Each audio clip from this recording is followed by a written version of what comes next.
G'day. Today we're going to draw the scorpion. Now the other day I tried to get a scorpion so I could do a sketch of it and just ran all over the place. I even put it on my hand, it just shot straight off. It wouldn't keep still for me. But Lady Jennifer to the rescue again. I'm going to borrow Lady Jennifer's collection here.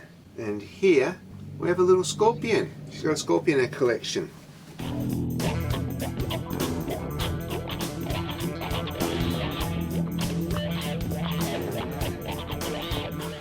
I used to keep some of these little guys as pets because living in Tasmania they're the only scorpions you could get, and they're cute little pets, and they lived for about a year or so and then they died, and then I pinned them out and they just dry out because of the exoskeleton and be a nice little specimen for a display.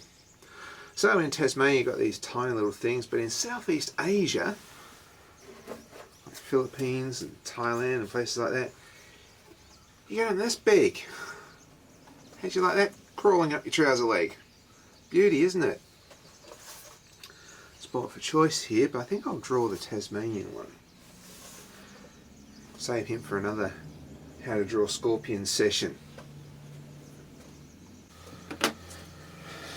Right, I'm going to start with an oval. Like that. Now what I'm doing here is what we call gesture drawing. Sort of sweeping, flowing shapes, just getting the feel of it. See that?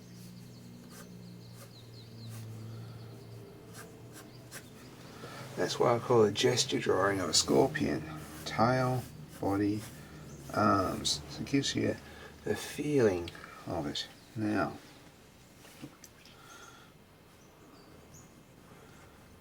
the head section there, where there is a couple of fangs there, so it's almost like the number 3 there.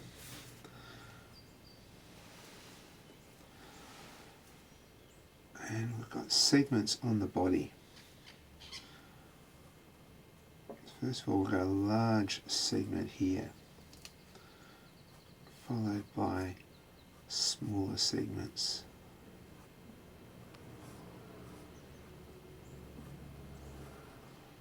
Like so. And then we've got a final segment here, which is a little bit wider before it hits the tail. Now here's where we're going to pretend we're sort of, you draw a circle and square it off if you want, or imagine you're drawing sort of almost wombat poos, squarish sort of segments here. First of all, we've got 3 fairly smallish ones there, like that. This last one's getting a little bit bigger than those 2. And then on this scorpion we've got 1 segment here, and then a really long segment there before we get to the sting, which is a bit like a teardrop with a curl in it. So let's move it up a bit. So there we have the first marking out. Now these legs, they seem to go from long here, they graduate down to small, and then you've got what we call the pedipalps. Let's work on the pedipalps. So we've got, not straight but slightly curved, line like that, 2 lines, there's a bit of a join here, then there is a bigger section here, and then there's this another pretty much like a teardrop. If you do 2 brackets like this, and then do a bracket there and a bracket there, pretty much got the shape of the claw. And do another bracket underneath, and you can see the claws taking shape there. Let's do the same over here. Okay, you could just do 2 straight lines like that, but I'm just putting a little bit of a curve in there.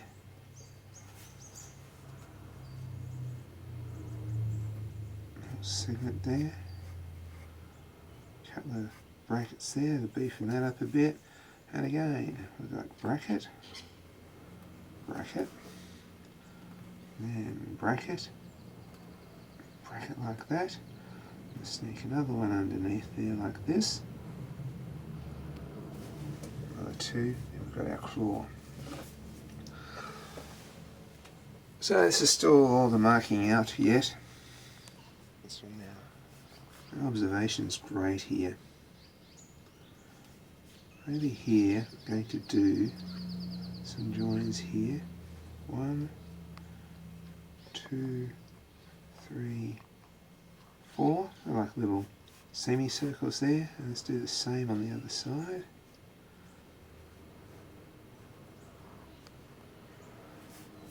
The segments actually help. So first of all, small leg. Again, I'm not doing it straight, I'm doing it slightly curved. See that? Slightly curved. It's just like a couple of brackets, just gives it a bit more style, a bit more scorpion-like. Next, this one, this leg here is going to be bigger than this one.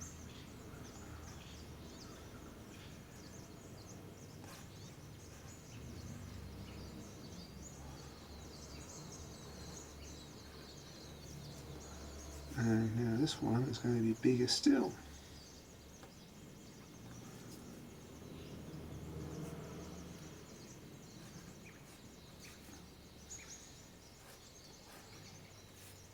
So like I said, draw something is probably the best way to observe something. I think I've learnt something about this already. When this guy moves, he uses his claws like that a little bit, but he's got a lot of weight back here. So these claws can help him walk. He needs, he's just like little legs here, but here there's a lot of weight in the back end with the sting. These back legs are bigger and more powerful. So you can see they go from small to quite large.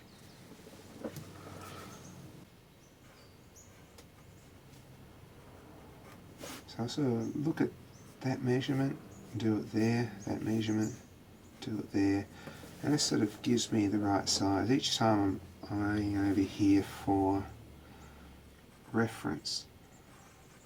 In fact, I'm probably looking here more than I am actually looking at the scorpion.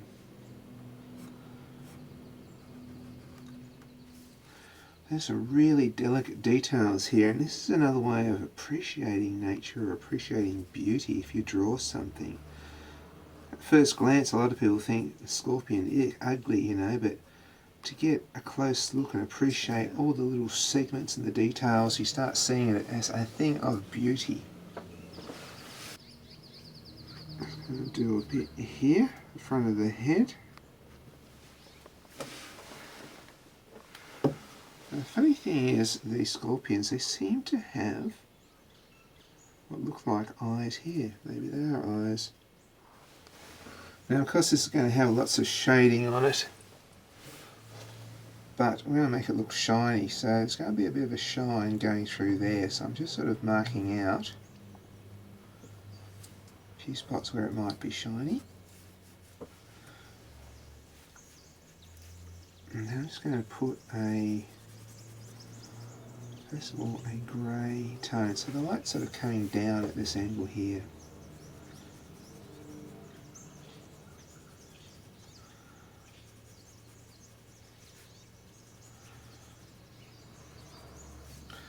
You don't want to grey it out so much that we lose the detail.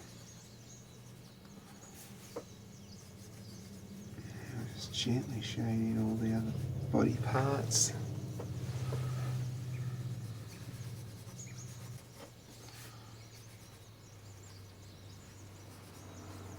Just a little bit of grey.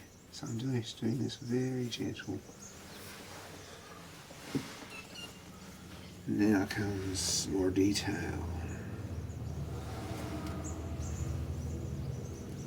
The light's coming down here. I'm going to make this heavier here. I'm just going to, I might just darken in the fangs, just leaving a little bit of light on the fangs. Darken in here. I'll leave a little bit of light, like backlight coming in here. So, tell you a little bit of a story while I'm drawing these little bits here. When I used to work in the zoo, in the wildlife park, looking after Tasmanian devils, I used to notice that in the Tasmanian devil water, often there'd be, the next morning, you go to change the water, there'd be all these scorpions in there. And they looked dead. And so I'd get there and I'd sort of tip them out on the cement and look at them, on the cement, the rocks, and the sun would be shining, they'd dry out and they'd crawl away.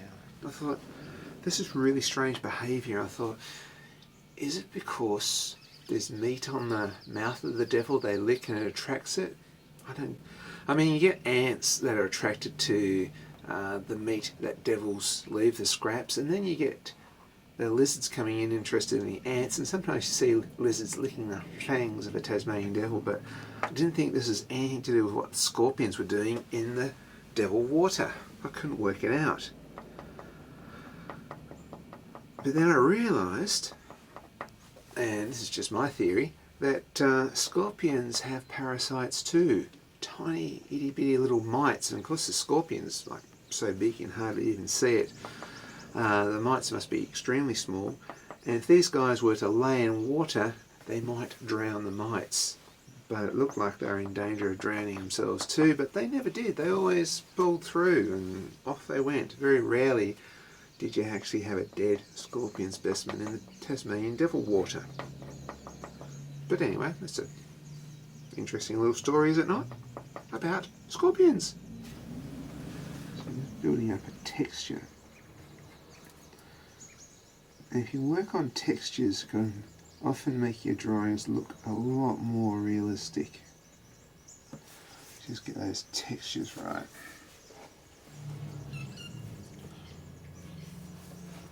Of course, the best way to get this detail is to actually have a specimen or have some reference and just like copy the little details. Now the other part of realism is to get a little bit of shadow underneath. Do shadow like this, do it fairly strong there, and then weak in the middle. And sometimes when you put the shadow in, the actual drawing can get lost. You have to go in heavy up a few bits. It's good to have a shadow there, but you got to make sure that the object stands out a bit more than the shadow does. And there you go. Well, I hope you've enjoyed this how to draw a scorpion. Maybe next time if I get in touch with a really big scorpion, I might do another how to draw a scorpion in the future, but this will do for now. I hope you guys enjoyed it. I'll see you next time when I'll probably draw a lizard or whatever else I can find out there.